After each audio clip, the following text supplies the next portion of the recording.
নিশ্চয় শ্ৰদ্ধাৰতি ভক্তি অনুক্ৰমে উপজয়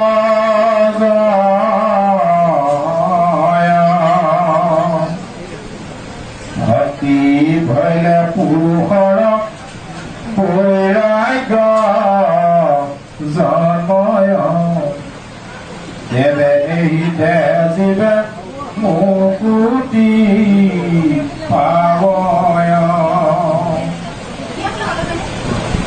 এতিয়া সাধুৰ সংগ লবলৈ কৈছে। সাধু কেনেকুৱা, সাধুৰ লক্ষণ কি সম্পৰ্কে আমাক বুজাইছে। সাধুৰ লক্ষণ কেনেকুৱা? কাৰুণিক চিত্ত।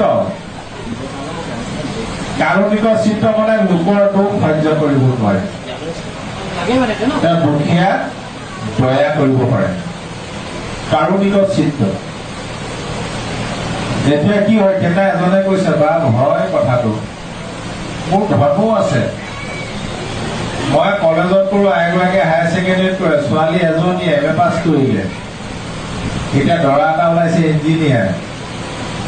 কিন্তু ভাগৱতৰ কথাবিলাক বুজি পাওঁ, দুখীয়াক দিবলৈ মন যায়, পকেটত হাতটো ভৰাই, কিন্তু উলিয়াই দিবহে নহয়, এই ফুলটো মোক ঈশ্বৰে নিদিলে। সেইকাৰণে আমি ঈশ্বৰক মানে সেৱা কৰিব লাগে। যে ঈশ্বৰৰ নাম অনুষ্ঠান পাতে নাপাতে? ভাদমহীয়া আইসকলে নামঘৰত ভৰাই দিয়ে নিদিয়ে? ফালে আমাৰ ফালে দিয়ে। এবাৰ তেনেকে আমাৰ প্ৰাথমিকতে আইগৰাকীয়ে মানে কিমতে ভকতে প্ৰাৰ্থনাটো গালে, গোৱাৰ পিছত ভকতে আশীৰ্বাদ দি থাকোঁতে ভুন ভুনকে কিবা এটা গাই আছে। আইগৰাকী মানে জেগা কম কাৰণে মোক কাষতে সেৱা কৰিলে, মই শুনি আছো আইগৰাকীয়ে কিবা এটা ভুন ভুনকে গাই আছে। তেতিয়া মই আইগৰাকী ক'লো, ৰ'বচোন ৰ'ব, আপোনাক কথা এটা ক'লো, নামঘৰৰ ভিতৰত আছে দেই, মিছা কথা ক'ব নাপায় কিন্তু। বোলে হ'ব। আপুনি প্ৰাৰ্থনাটো গোৱাৰ পিছত ভকতে যেতিয়া আশীৰ্বাদ কৰি আছিলে, আপুনি ভুন ভুনকে ঈশ্বৰক কিবা এটা গাই আছিলে, কিবা বুকুত প্ৰাৰ্থনা আছে নেকি? মোকো শিকাই দিয়কচোন, মই সেইটো নাজানো। তেতিয়া মানে মোলে ভাবা লাগি চাই গ'লে, তোমাক এতিয়া কি মিছা কথা কওঁ, এই ল'ৰাটোৱে টেট পৰীক্ষা দিছে, তাকে কৰিছো আৰু বহুত চাবা। তাৰমানে আপুনি স্বাৰ্থতহে শৰাইখন দিলে, বুজি পাইছেনে? এবাৰ তেনেকে যোৰহাটত আইগৰাকী মানে ক'লো, নিস্বাৰ্থভাৱে ঈশ্বৰৰ নাম লওক, একো বিচাৰিব নালাগে, ঈশ্বৰৰ মানুহ এইটো বিচাৰক, কৃপা সাগৰ দৈৱিকী নাম পুৰি মনৰ কাম, ভকতৰ সংগ সদায় নুগুচুব, মুখে লোৱা কোনো নাই। প্ৰভু মোক ভকতৰ সংগ দিয়া, যাতে তোমাৰ নাম খালো দিম, এইটোহে আমি কামনা কৰিব লাগে। এই কথাটো কওঁতে যে ভাগৱত সামৰিক খোৱা লোৱা কৰি আছিলো, তেতিয়া সেই আইগৰাকী আছিলে, শিক্ষয়িত্ৰী কৰে, তেখেতে বাপ আপোনাক প্ৰশ্ন এটা কৰো, বোলো কৰক। আপুনি কোৱা মতে মই ঈশ্বৰৰ ধন পইচা পাতি একো নিবিচাৰো, এইবিলাক অভাৱ নাই ঈশ্বৰৰ কৃপা। 2 বছৰ মানৰ বাকী ঈশ্বৰৰ কথা নাই, বস্তু এটা বিচাৰি আছো। আমি বোলো কি বিচাৰি আছে? ল'ৰা 3টা, ডাঙৰ ল'ৰা 35 বছৰ পাৰ হ'ব, ছোৱালীজনী বিচাৰি পালে। ঈশ্বৰক কৈছে, প্ৰভু কইনা এটি বিচাৰি দিয়া। মই বোলো বৰ ডাঙৰ দায়িত্ব দিছে ঈশ্বৰক। আপুনি এটা কাম কৰিব, তাৰ এসপ্তাহমানৰ পিছতে গুৱাহাটীত নৰেন্দ্ৰ মোদী ডাঙৰীয়া অহাৰ কথা আছিলে। আপুনি বোলো যেনে তেনে নৰেন্দ্ৰ মোদী ডাঙৰীয়াক লগ ধৰি কথাষাৰ কওক, গোটেই ভাৰতবৰ্ষৰ মানুহে চিনি পাই একেদিনে ছোৱালী দি দিব। এই ইমান সৰু কথাটো ইমান ডাঙৰ মানুহক ক'ব পাৰি জানো? মোক ক'লে। তেতিয়াহ'লে আপুনি সৃষ্টিৰ প্ৰলয়গৰাকীক ক'লে, ঈশ্বৰৰ মানত নৰেন্দ্ৰ মোদী আমি কোন বোলা হয়নে বাৰু? ঈশ্বৰৰ মানত ভাবকচোন বাৰু, বোলে যিটো কথা আপুনি সৃষ্টিৰ প্ৰলয়গৰাকীক ক'ব পাৰিছে, প্ৰধানমন্ত্ৰীক ক'ব একো ডাঙৰ কথা নহয়। তেতিয়া কিবা এটা বুজি পালে মানে জলকা লাগে। অৰ্থাৎ আমি সৰু সৰু কথাবিলাক ঈশ্বৰ কৈ থাকিব লাগে, প্ৰভু আমুকটো কৰি দিয়া, তামুকটো কৰি দিয়া, তামুকটো কৰি দিয়া। আৰু ঈশ্বৰৰ আপোনাৰ কামলা নহয়, হয়নে বাৰু? ঈশ্বৰে যি কৰাই কৰাই থাকক, আমাৰ দৰকাৰ নাই। আমি মানে ঈশ্বৰৰ নাম ল'ব লাগে। ল'ৰা ছোৱালীবিলাকে খেলি ভাল পায় কাৰণেহে খেলে, ব্যায়ামৰ ফলটো এনেই পাই নাপায়। ভকতে ঈশ্বৰৰ নাম লৈ ভাল পায় কাৰণে নাম লওক, তো মুক্তিৰ ফলটো বিলাক এনেই পাব। বেলেগে আমি বিচাৰিব নালাগে, নিষ্কামভাৱে ল'ব লাগিব। এতিয়া সেইকাৰণে আমি ঈশ্বৰক শৰাইখন দি হওক, নামঘৰত সেৱা কৰোঁতে, ভকতৰ সময়ত সেৱা কৰোঁতে আমি ঈশ্বৰক এইটোৱে প্ৰাৰ্থনা কৰিব লাগে, প্ৰভু যে মোৰ এই সৎগুণবিলাক জাগ্ৰত হোৱা নাই। এতিয়া কপিল প্ৰভুৱে মাকক ক'ব,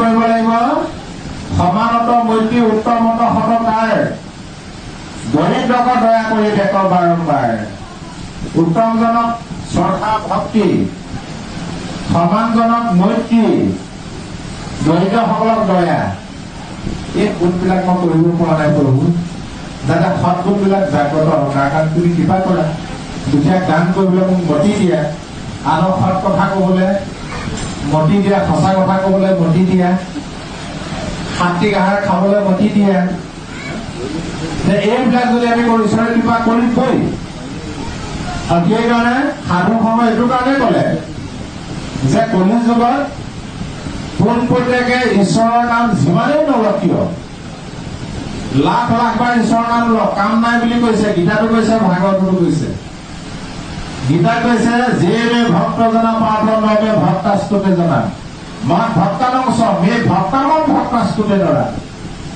হে পাৰ্থ মোৰ নাম পোনপটীয়াকে পৃথিৱীৰ সকলোৱে লয় আস্তিক সকলেতো লয় লয় নাস্তিক বিলাকেও প্ৰকাৰান্তৰে মোৰ নামেই লয় কিন্তু সকলো মোৰ নাম ললেও সকলো মোৰ প্ৰিয় পাত্ৰ হ'ব নোৱাৰে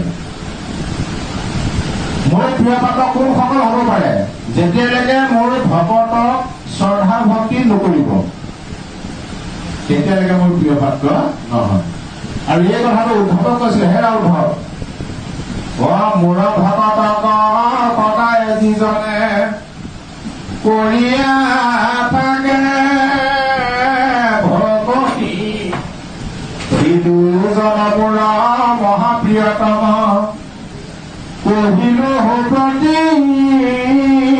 প্ৰতি ভগৱন্তৰ ভকত বৎসল আৰু সেইকাৰণে কৈছে ভকতৰ কৃপা লাভ কৰাৰ আগত আমাক কি লাগিব ভগৱন্তৰ কৃপা লাভ কৰাৰ আগত ভকতৰ আশীৰ্বাদটো লাগিবই কিন্তু ভকতৰ আশীৰ্বাদ অবিহনে আমি কৃষ্ণৰ কৃপা লাভ কৰিব নোৱাৰো সেইকাৰণে ভাগৱতে কৈছে ভকত সকলে যেবে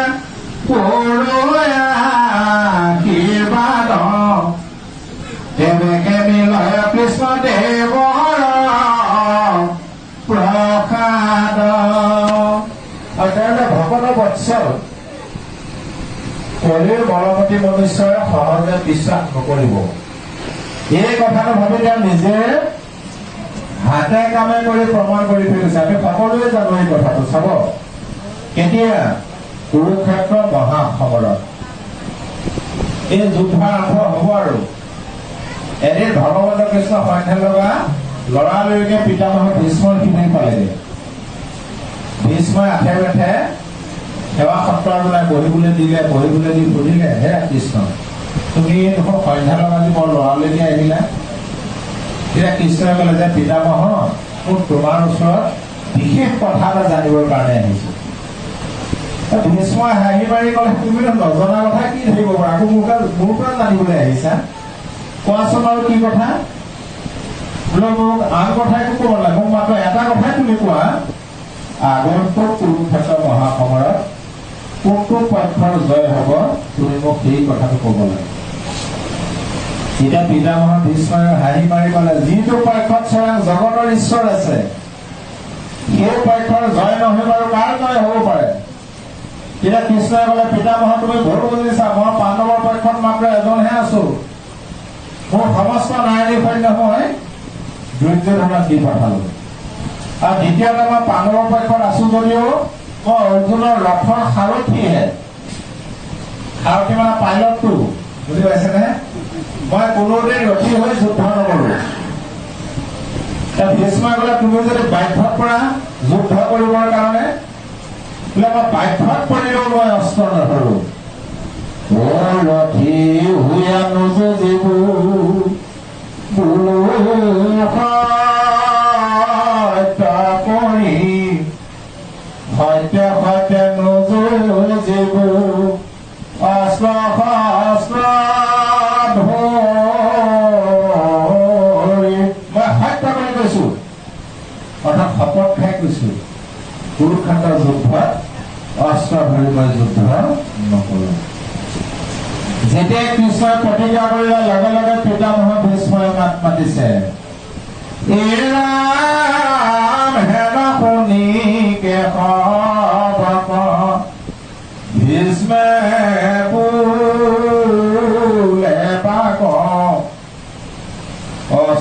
ধৰি ধাইবা সৈতে যুঁজাই বহুতো ময়ো আজি প্ৰতিজ্ঞা কৰিছো কুৰুক্ষেত্ৰ মহাসমৰত তোমাক মই অস্ত্ৰ ধৰাই যুদ্ধ কৰাই হেৰি। এতিয়া আপুনি চাৰিওফালে জগতৰ ঈশ্বৰৰ প্ৰতিজ্ঞা, ইফালে পিতামহ ভীষ্মৰ প্ৰতিজ্ঞা কেনেকুৱা? তেওঁ প্ৰতিজ্ঞাৰ কাৰণে বিয়াও নাপাতিলে ৰজাও নহ'লে বাৰু। দুজনে সত্য কৰিল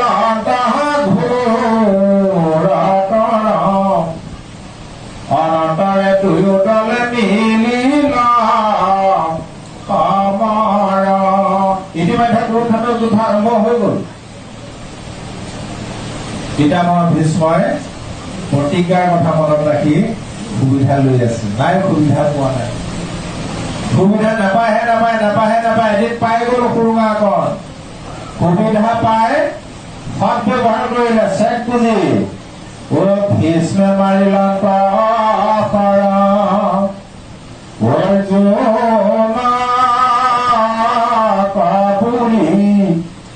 ৰথে কমে ঘোঁৰা পৃথিৱী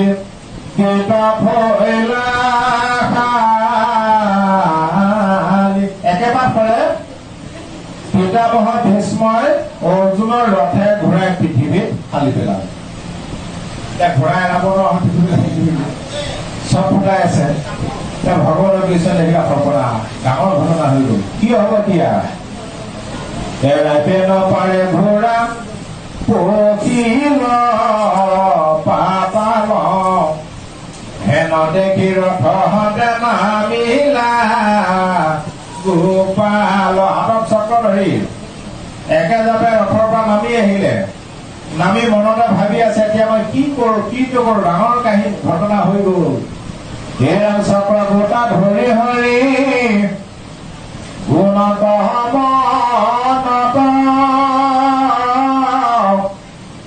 যদি অস্ত্ৰ ধৰি যুঁজো সত্য হুৱে হাত। যদি মই আজি অস্ত্ৰ ধৰি যুদ্ধ কৰো মোৰ প্ৰতিজ্ঞা নষ্ট হব। আকৌ ইফালে যুঁজিলে ভগতৰ সত্য দূৰে যাই অন্যায় ভক্তিৰ পথ ৰাখি তেজুৱাই। যুদ্ধ নকৰিলে মোৰ ভকতৰ প্ৰতিজ্ঞা ভংগ হ'ব।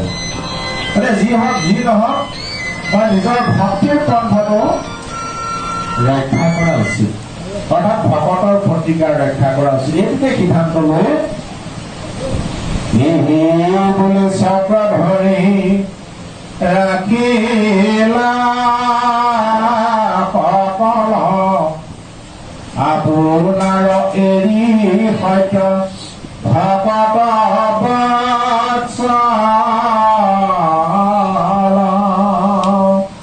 প্ৰকৃততে ভকত বৎসল আমাক প্ৰমাণ কৰি থৈ গ'ল। আৰু এই কথাটো বৈকুণ্ঠ পুৰাণৰ আগে আগে উদ্ধৱক কৈ পেলালে। তেওঁ ভকতৰ গুণ গাওঁতে গাওঁতে ভগৱানে আনন্দত আপ্লুত হৈ গ'ল।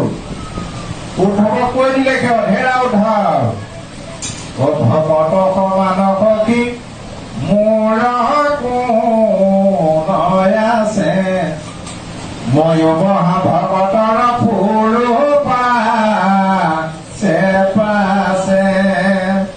এতিয়া আইসকলে বা গাখীৰ খীৰাই পাইছে নাই আপোনালোকে? এইফালে আইসকলে খীৰাই নাই, বাপসকলে আমাৰ গুণপুৰৰ মতে গাখীৰ খীৰাব জানো, আইগৰাকীয়ে খীৰাব নাজানে। আইসকলে কৈছে আপোনালোকে যদি কোনোবাই গাখীৰ খীৰাই পাইছে তেতিয়া চাব, গাখীৰ খীৰাই যেতিয়া গাইজনীক এৰি দিব আপুনি চাই থাকিবচোন তলৈ যায়। নিৰ্দিষ্ট দূৰত্বলৈ গৈ গাইজনীয়ে এপাক ঘৰৰ ফালে ঘূৰি চায়। যদি গৃহস্থজনক দেখে আকৌ অকমান দূৰ গুচি যায়, আকৌ ঘূৰি চাই যদি গৃহস্থজনক নেদেখে তাতে ৰৈ দিয়ে আধা ঘণ্টামান। কেলে ৰৈ দিয়ে? পোৱালিটো খীৰাই। আপুনি যিমান খীৰালেও সেই পোৱালিটোৱে আছুতীয়াকে গাখীৰ অকমান ৰাখিবই। সেই গাইৰ পোৱালিৰ প্ৰতি কিমান মৰম। মহাপুৰুষ মাধৱদেৱৰ চকু পৰি গ'ল। লগে লগে ঘোষাত স্থান দিলে আমি সদায় গাই আছো, সহজে কৃপালু গুণ প্ৰকাশ লাগিয়ে ধৰি আছা হৰি ভকত বৎসল নাম ধেনু যে নমতে বৎসক পালয় তুমি হিমতে ভকত কপালাৰাম গায়ে যেনেকে বৎসক পালন কৰে হে প্ৰভু তুমিও সেইদৰে তোমাৰ ভকতক তুমি পালন কৰা আৰু এই কথাটোকে কৈ কৈ পিতামহ ভীষ্মই ভগৱন্ত কৃষ্ণক স্তুতি কৰিছিলে যেতিয়া সৰসজ্জাত পৰি আছিলে কুন্তি পঞ্চপাণ্ডৱক লগত লৈ যেতিয়া ভগৱন্ত কৃষ্ণ পিতামহ ভীষ্মৰ সন্মুখত উপস্থিত হৈছিল তেতিয়া পিতামহ ভীষ্মই কি কৈছিলে হে যদুপতি কৃষ্ণ মোৰ ইচ্ছা মৃত্যু ইচ্ছা কৰাহেঁতেন এই দেহ এৰি মই কেতিয়াবাই যাব পাৰোঁ কিন্তু মই যোৱা নাই কিয় দেহটো এৰাৰ আগত তোমাক এপাক চাই যাবলৈ মন আৰু মই ইয়াত পঢ়ি আছো যদি মই নিশ্চিত হৈ আছো তুমি মোৰ ওচৰত এদিন আহিবই লাগিব আহিবাই তুমি কিয়নো তুমি সৃষ্টিৰ পৰগৰাকী হলেও তুমি সদায় তোমাৰ ভকতৰ অধীন আৰু তুমি যে তোমাৰ ভকতৰ অধীন মই নিজৰ ক্ষেত্ৰত প্ৰমাণ পোৱা আছে কেতিয়া কুৰুক্ষেত্ৰ মহাসমৰত তুমি অস্ত্ৰ নধৰো বুলি প্ৰতিজ্ঞা কৰিছিলা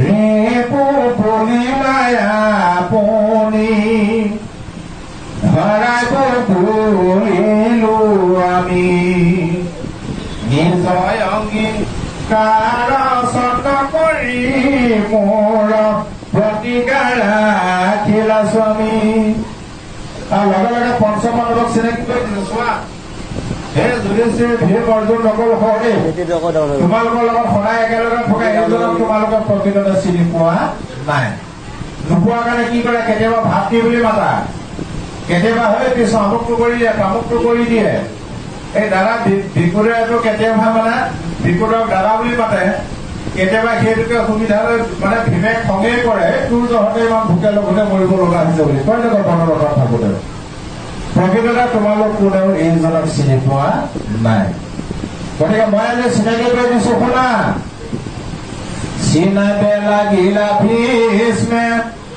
মেলিয়া আঙুলি এহাতেই ঈশ্বৰ কৃষ্ণ কালো আংকে বুলি এইজনে সেইজন এইজনে ঈশ্বৰ এইজনে কাল এইজনে মহাকাল সম্প্ৰতিয়া সম্প্ৰভূয়া দৈৱ কীৰ্তনয় আতে হুই জগতৰে সৃষ্টি স্থিতি লয় এওঁ বৰ্তমান এতিয়া দৈৱকী পুত্ৰ হৈ আছে এওঁৰ পৰা সৃষ্টিও হয় পালনো হয় সংহাৰো হয় কোটি ব্ৰহ্মাণ্ডৰ নাথ এতে মহাহৰি মায়াই লোকক মোহি আছে স্বপ্ন কৰি এওঁ কোটি কোটি ব্ৰহ্মাণ্ডৰ অধিকাৰী মহাহৰি এওঁ কি কৰিছে মায়া কৰি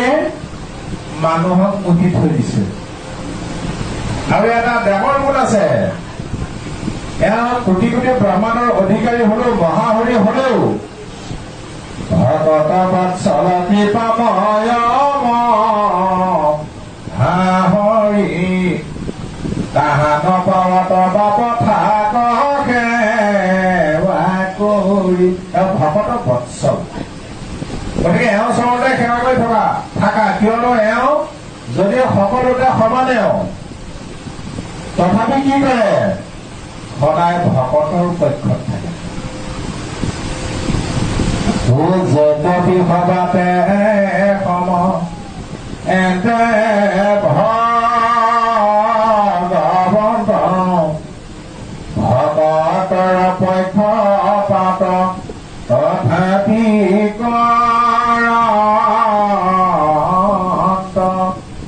যদিও সকলোতে সমান এগুলো সদায় ভকতৰ পক্ষপাতিত্ব কৰে গতিকে যিটো পক্ষত স্বয়ং জগতৰ ঈশ্বৰ কৃষ্ণ থাকে সেই পক্ষটোত যদি কেনেবাকে আমি এজন সদস্য হৈ বা সেই পক্ষটো লৈ নিজকে যেতিয়া আমি ভকতৰ দাস হৈ যাব পাৰিম, কৰি দিব পাৰিম, তেতিয়া তেওঁ কৰিবলৈ একো কাম নাথাকে। ঈশ্বৰৰ কৃপা এই যিবিলাক ভকতৰ লক্ষণ কৰে নিজে নিজে আহিব, আপুনি আনো বুলি আনিব নোৱাৰে, নিজ বাহুবলেৰে যত্ন কৰি একো কৰিব নোৱাৰে। গম পাইছেনে?